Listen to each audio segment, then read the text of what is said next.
ማንነት ረቂቅ ነው። ሙዚቃ ደግሞ የነፍስ ቋንቋ የነፍስ ህልዋ ናት። አብነት አጎናፍር ሁለቱን አዋህዷል። ለካ አያውቁንም ይላል። የነፍስ ጩኸት ነው። የዘመናት ቁጭትና የኩራት ድምጽ በተመጠኑ ቃላት ከውቅያኖሳዊ ይዘት የሚጨለፍ መልእክትን ታሪክ፣ ስነ ልቦና፣ ፖለቲካና ማህበራዊ እሴቶች ተሰድረውበታል፣ ተሰንደዋል። ደህና አደራችሁ ወይ? ለካ አያውቁንም ብለን መተናል። ሙዚቃው የአብነት አጎናፍር። አያውቁንም ለካ አያውቁንም አያውቁንም እኛን አያውቁንም አያውቁንም እንዴት አያውቁንም ላላወቀን ኢትዮጵያዊ የህብረት ዝማሬና የድንቁርና ግርዶሽ ሆ በላተ ይላል ሲገባ። ድምፁ የህብረት ነው፣ ጥሪ ነው። ሆ ሲባል አንድነት ይፈጥራል።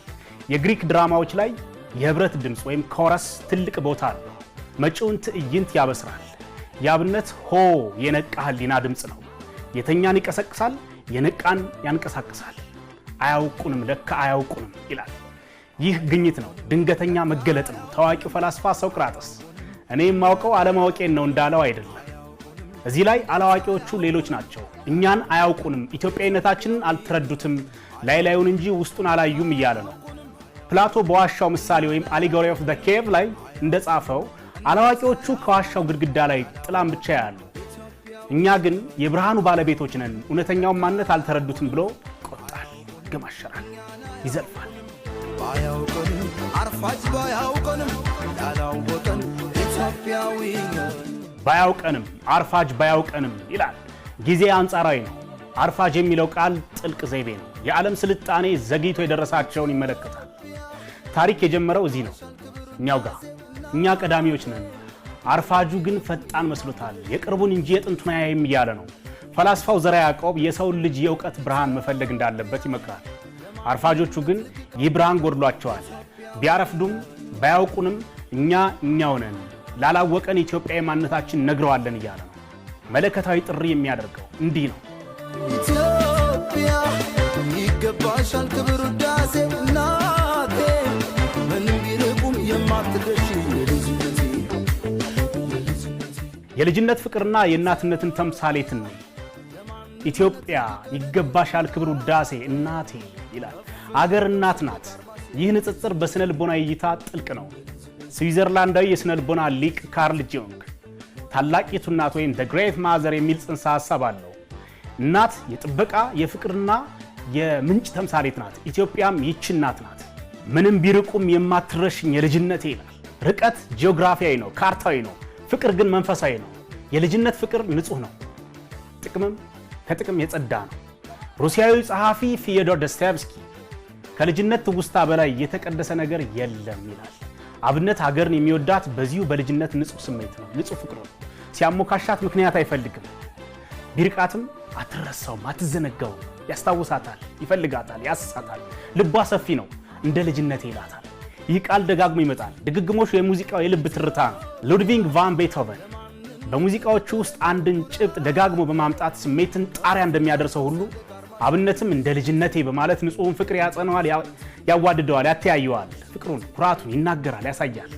ኩራቱ፣ ቀለሙ፣ ማንነቱ ሁሉ የዚህ የልጅነት ንጹህ ምንጭ ይመነጫል፣ ይቀዳል፣ ጠርቶ ይጠጣል። የንቀት ምላሽና የማዕዘንን ድንጋይነትን ምናላት ምን ሰሩ ማናላት ለሚሉ ለአገሬ ይንቁሽ ላሰቡ ሜቱ ጋናት ላሉ ምናላት ምን ሰሩ ማናላት ለሚሉ ይላል። ይህ የዘመኑ የንቀት ድምፅ ነው። ዘመናዊ ዓለም አገርን በሚታይ ቁስ ይለካል፣ በህንፃ፣ በገንዘብ፣ በኢኮኖሚ ይመዝናል። ግጥሙ ይህንን ሐሳብ ይሞግታል። አገር በቁሳቁስ ብቻ አትለካም ይላል። የማዕዘን ድንጋይ አንተ ታሪክ ሙዳይ ሀገሬ ቀድመሽ ብትዘገይም ትሆኛለሽ ከላይ ሀገሬ ሀገሬ። የማዕዘን ድንጋይ አንቺ ታሪክ ሙዳይ። ማዕዘን ድንጋይ ህንፃን አጽንቶ የሚይዝ ነው። ብዙ ጊዜ አይታይም፣ መሬት ውስጥ ይቀበራል፣ ግን መሰረት ነው። ኢትዮጵያ የታሪክ ማዕዘን ድንጋይ ናት፣ ሙዳይ ናት። ሙዳይነት ሰብሳቢነት፣ አሳዳሪነት ነው። የሰው ልጅ መነሻ፣ የነፃነት ተምሳሌት ናት። መጽሐፍ ቅዱሳዊ ዘይቤም አለው። እዚህ ጋር ግንበኞች የናቁት ድንጋይ እርሱ የማዕዘን ራስ ሆነ ይላል። አርፋጆቹ ቢንቋትም እሷ ግን መሰረት ናት ይላል። ቀድመሽ ብትዘገይም ትሆኛለሽ ከላይ። ታላቅ ፓራዶክስ፣ ታላቅ ስላቅ። ቀድሞ መዘግየት በጥንት ስልጣኔ ቀዳሚ ነበረች። በዘመናዊ ዓለም ዘገየች፣ ግን ተስፋ የለም ማለት አይደለም። የጊዜ ዑደት ይሽከረከራል። አሁንም ወደ ላይ የመውጣት አቅም አላት ይላል። የዘገየ ሁሉ አይቀርም። ውሃም ሳይጠማ ሰላም ሳይርበን ችግር ሳይደፍረን ኢትዮጵያ ኑርልን። የሰላም መሻትና የህዝብ ቁጣ እዚህ ጋር ይመጣል። ፍሙ ይጣላል። ውሃም ሳይጠማን ሰላም ሳይርበን እያለ ይገባል። ይህ ጸሎት ነው፣ ምኞት ነው። የሰው ልጅ መሰረታዊ ፍላጎት ሰላም ነው። ሰላም ከሌለ ውሃም ጥም አይቆርጥም። ቁጣው የነብር ግርማው የአንበሳ እሳት ነው ህዝብሽ ሆ ብሎ ሲነሳ። ቁጣው የነብር ግርማው የአንበሳ እሳት ነው ህዝብሽ ሆ ብሎ ሲነሳ ይላል። ኢትዮጵያዊ ማንነት ሁለት ገጽታ አለው። ሰላም ወዳድ ነው፣ ግን ከተነካ አይመለስም። ጀርመናዊ ፈላስፋ ፍሬድሪክ ኒቼ ከፍተኛው ኃይል ራስ መግዛት ነው ይላል። ኢትዮጵያዊ ይታገሳል፣ ሲነሳ ግን ቁጡ ነው፣ እሳት ነው። አንበሳ ግርማ አለው፣ ዝም ብሎ ያስፈራል። ነብር ግን ቁጡ ነው፣ አጥቂ ነው። ህዝቡ አንበሳም ነብርም ነው።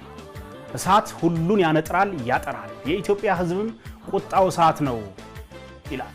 ልክ እንደ ግማሽ የተሸከመው ማተብ መለያው ሰንደቅ ዓላማው ነው። ማህተብ ሰንደቅና የድል አዋጅ። ማህተብ መለያው ሰንደቅ ዓላማው ነው። ማህተብ ክር ብቻ አይደለም፣ ቃል ነው፣ ቃል ኪዳን ነው፣ እምነት ነው። ሰንደቅ ዓላማ ደግሞ የዚህ እምነት ምልክት ወይም ሴሜቲክስ ሆኖ ያገለግላል፣ ይታያል። ፈረንሳዊ ጸሐፊ ቪክተር ሁጎ ስለ ባንዲራ ክብር ሲጽፍ ስጋን ለብሶ እንደሚታይ መንፈስ አድርጎ ይገልጸዋል።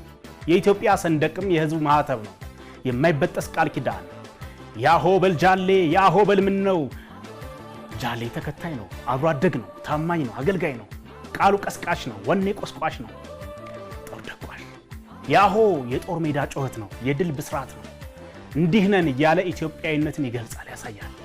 ንድፉን መሰረቱ እንዲህ ነን እያለ ኢትዮጵያዊ ማለት ሀገሬ ቀና ብሎ ይሂድ አንገት በደፋበት ሀገሬ ቀና ብሎ ይሂድ አንገት በደፋበት።